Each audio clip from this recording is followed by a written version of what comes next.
There is a specific kind of silence that haunts a home. It is not the peaceful, restorative quiet of an empty room.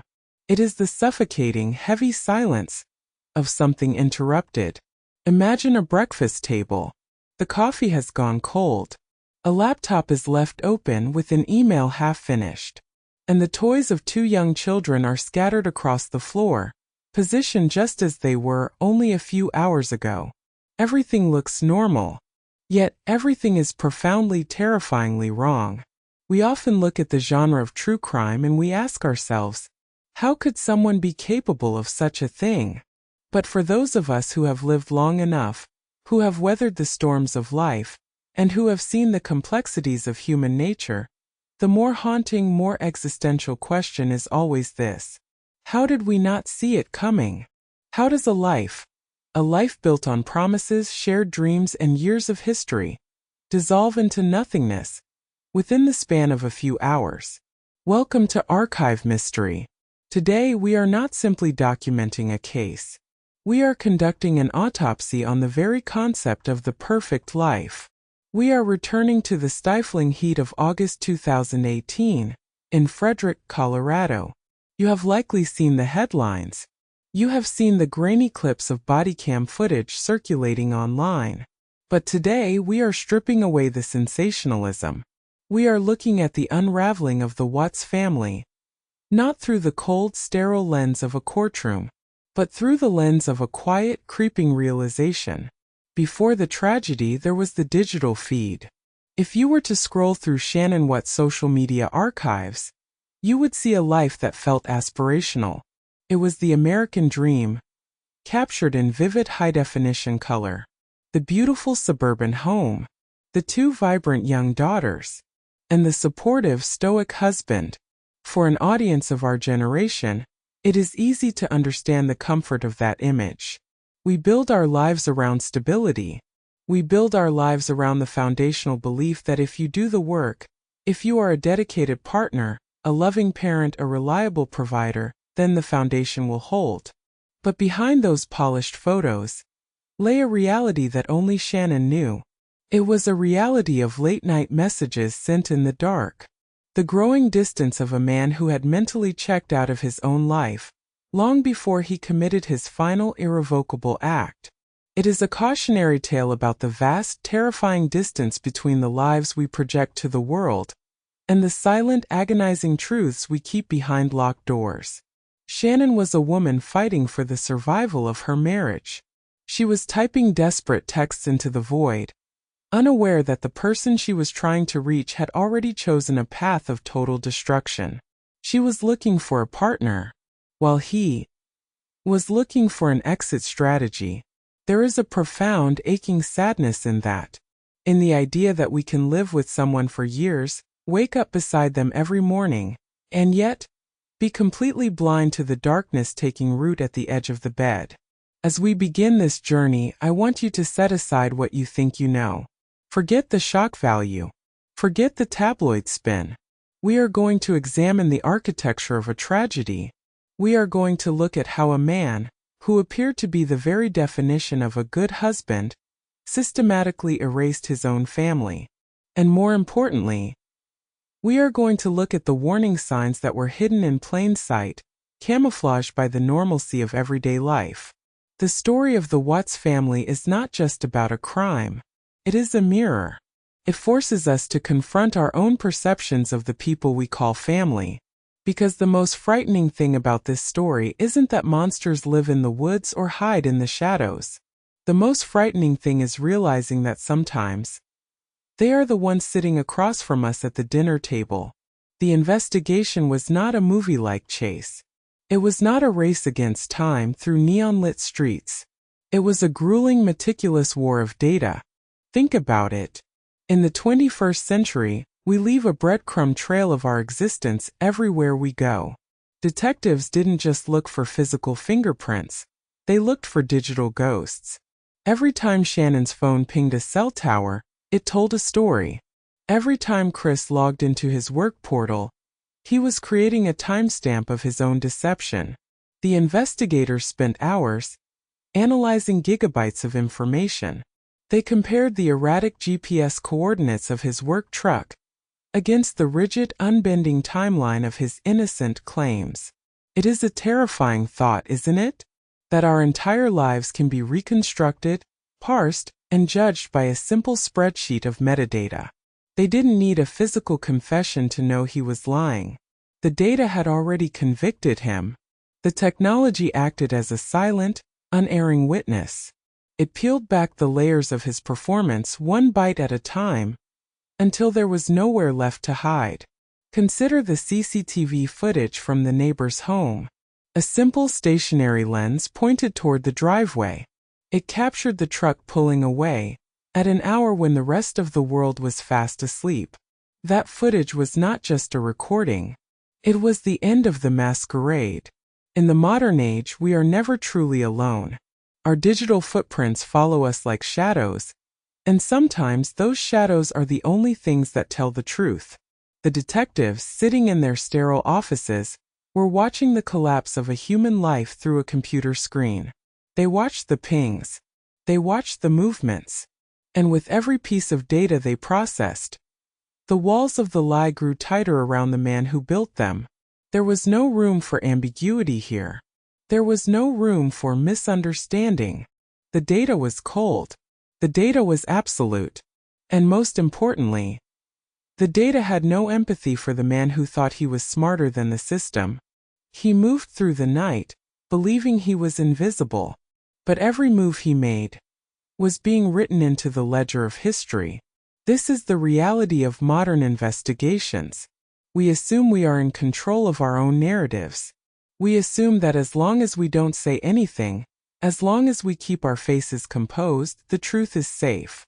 But the truth is rarely safe when it is being recorded by the very tools we use to build our lives. As we look at this segment of the case, I want you to feel the weight of that. The weight of being watched by the silent witnesses we created ourselves. The GPS, the cloud syncs, the timestamps, they are the unblinking eyes of the new world. And for Chris Watts, they were the eyes that eventually brought him to his knees. The interrogation room is a pressure cooker. It is a small windowless space where time seems to lose all meaning. We look at the footage now. Notice the atmosphere. The air feels stagnant, heavy with the weight of things left unsaid. The detectives are no longer asking questions about missing persons.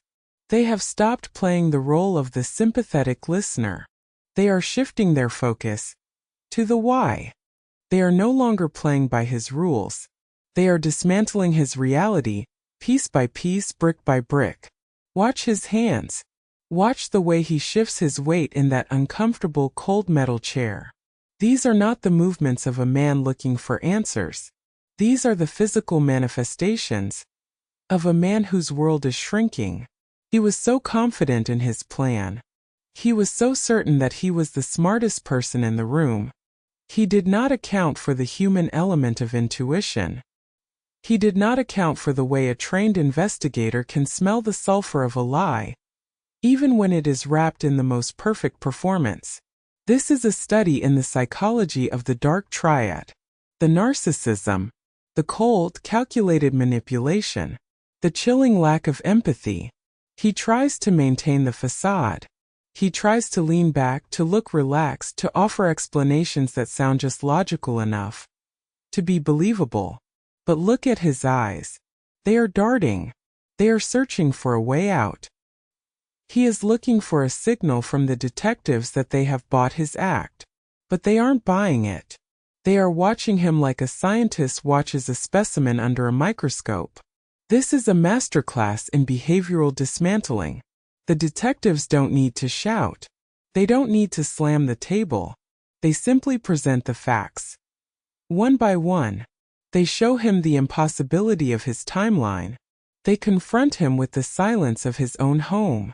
And in that space, the performance starts to crumble. You can see the exact moment the realization hits him. It is a flicker, a tiny, almost imperceptible shift in his facial expression. The mask slips. He is no longer a husband. He is no longer a father. He is no longer a provider. He is just a man, caught in the wake of his own destruction. He realizes that the perfect story he spent days crafting has been shredded. His shoulders slump. His voice, once steady and rhythmic, begins to fracture. He is looking into the abyss. And for the first time he realizes that the abyss is looking back at him. This is the moment the smartest person in the room finally understands the truth. He is not in control. He never was. The weight of the truth is finally too heavy for him to carry. And as the walls close in, he begins the long, agonizing process of letting the truth come out. We must address the gravity of what we are witnessing. As a society, we have transformed the most horrific tragedies into a commodity. We have turned them into a form of dark, digital entertainment. We consume these stories from the comfort and the safety of our own living rooms.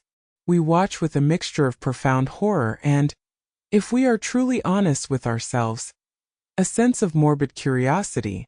But there comes a point where the observer, where we, the audience, become complicit in the narrative. When we revisit the footage of the What's Home, are we seeking a deeper understanding of justice? Or are we simply seeking the thrill of witnessing someone else's worst day? As we age, our perspective inevitably shifts. We begin to realize that true crime is not really about the monster at all. It is about the profound, aching fragility of the people who were left behind. Shannon was not just a victim in a headline. She was a wife. She was a mother. She was a friend. She was a whole human being whose entire existence, whose laughter, whose dreams, and whose future were erased in a matter of hours. By reducing her story to a mere case file, we risk stripping away the humanity that she deserved to keep. We risk turning her final moments into content. We must be careful that in our search for the truth, we do not become voyeurs of a grief that was never ours to own. This is the moral void of the true crime era. We have the technology to see everything. We have the access to hear every text, see every photo, and read every secret. But just because we can look does not always mean we should. I want you to consider the victims. Think of the dignity they are stripped of when their private lives are parsed and debated by millions of strangers. Think of the legacy they are left with, not defined by who they were, but by how they died. This segment of our investigation is not about the evidence. It is about the ethics of our observation. It is a challenge to the audience. It is a challenge to you. Can we watch these stories without losing our own empathy? Can we hold the truth while still holding space for the victims? It is a delicate balance, one that we often fail to maintain. But as we peel back the layers of the Watts case, let us remember one thing. Behind every cold, hard fact, there is a life that was once full of light. And no matter how many times we watch the footage, no matter how many times we analyze the data, that light can never be replaced. Chris Watts eventually confessed. He gave the authorities what they needed to close the file. But his confession is not the ending of this story. For us, it is merely the beginning of a deeper, more unsettling inquiry. When the dust finally settles, when the cameras are turned off, and the house is left truly empty, what are we left with? Shannon will never see her daughters reach adulthood. The house that was meant to be a sanctuary, a place where children were supposed to be safe from the coldness of the world, became the very site of their end. It forces us to confront a terrifying truth. Trust is an incredibly fragile architecture. We build our entire lives on the silent assumption that the people closest to us, the ones we share our beds, our meals, and our history with, share our reality. But sometimes, they don't. Sometimes there is a hollow space behind their eyes that we fail to notice, until it is far, far too late. Before we conclude, consider this. In the faces you pass on the street, or meet in your daily life, there are stories you will never know. The lesson of this tragedy isn't just about the capacity for evil in one man. It is about the necessity of staying awake to the world around us. It is about understanding that the monsters we fear don't always lurk in the woods or hide in the shadows. Sometimes, they are sitting right across from us at the dinner table. They drink the same coffee. They drive the same roads. They smile the same smiles. It leaves us with the lingering question that we all must carry forward. How well do we truly know the people who share our lives? Perhaps we never really know. And perhaps that is the most terrifying realization of all. Thank you for joining me in this difficult, necessary exploration. I am Archive Mystery. We have peeled back the layers of a tragedy that will haunt our collective memory for years to come.